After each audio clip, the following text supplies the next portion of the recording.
La oración, diálogo del hombre con Dios, es un acto de adoración y comunicación e incluye la presentación de nuestros deseos a Dios en el nombre de Jesucristo y con la asistencia del Espíritu Santo.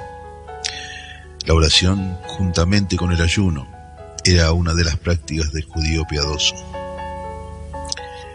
En el Antiguo Testamento, la oración estaba relacionada con el templo o con el sacrificio en el templo.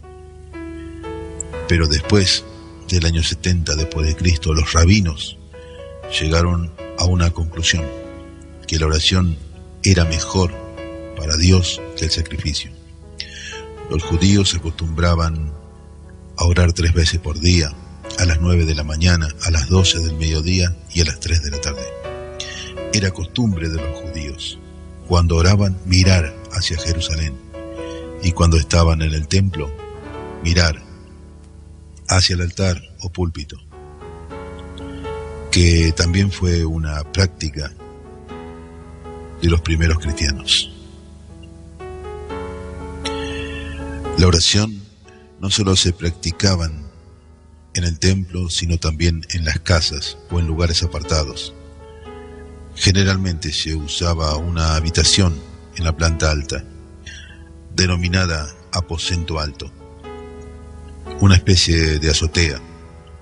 La posición usual para orar era de pie, aunque también se hacía inclinándose o de rodillas. En el Nuevo Testamento manda orar en todo tiempo y en todo lugar. De acuerdo con las Sagradas Escrituras, la actitud del espíritu del que ora es más importante que la hora, el lugar o la posición del cuerpo o las fórmulas. Se debe orar con intensidad espiritual. Con la excepción de la oración, dedicatorias de diezmos y primicias en el Antiguo Testamento y el Padre Nuestro en el Nuevo Testamento, la Biblia no ordena la repetición de palabras o fórmulas fijas para la oración. Aunque el Padre Nuestro, la intención es establecer los elementos principales que deben incluirse en toda oración cristiana y el orden de importancia que deben presentarse.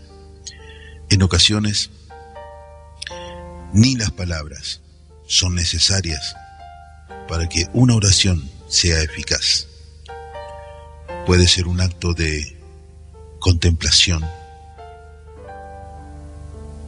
o un diálogo entre el orante y Dios, en el lenguaje del Espíritu, en el más puro sentido cristiano. Una lágrima, un gemido o el silencio pueden convertirse delante de Dios en oración del más alto nivel espiritual. La Biblia dice que Cristo pasó noches enteras en oración. Probablemente no oraba en voz alta, sino oraba en su fuero interno, sin palabras siquiera. Esto es lo que hace practicable el mandamiento. Las muchas palabrerías y no la falta de palabras fue lo que Cristo censuró. La oración no debe ser usada tampoco para ser un religioso.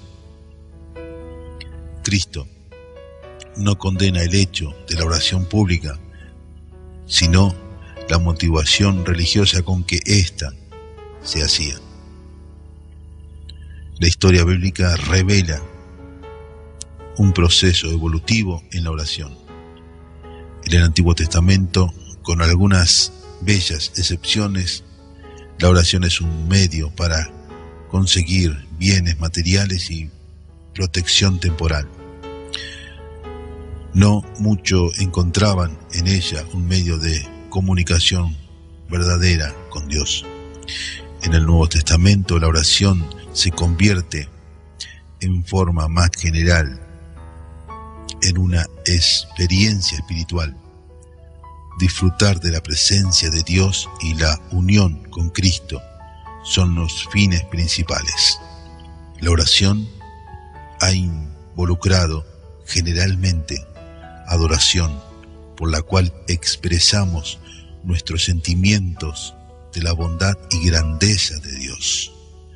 Confesión, por la cual reconocemos nuestra iniquidad. Súplica, por la cual pedimos perdón, gracia o cualquier otra bendición. Intercesión, con la que rogamos por otros. Acción de gracias, con la que expresamos nuestra gratitud a Dios.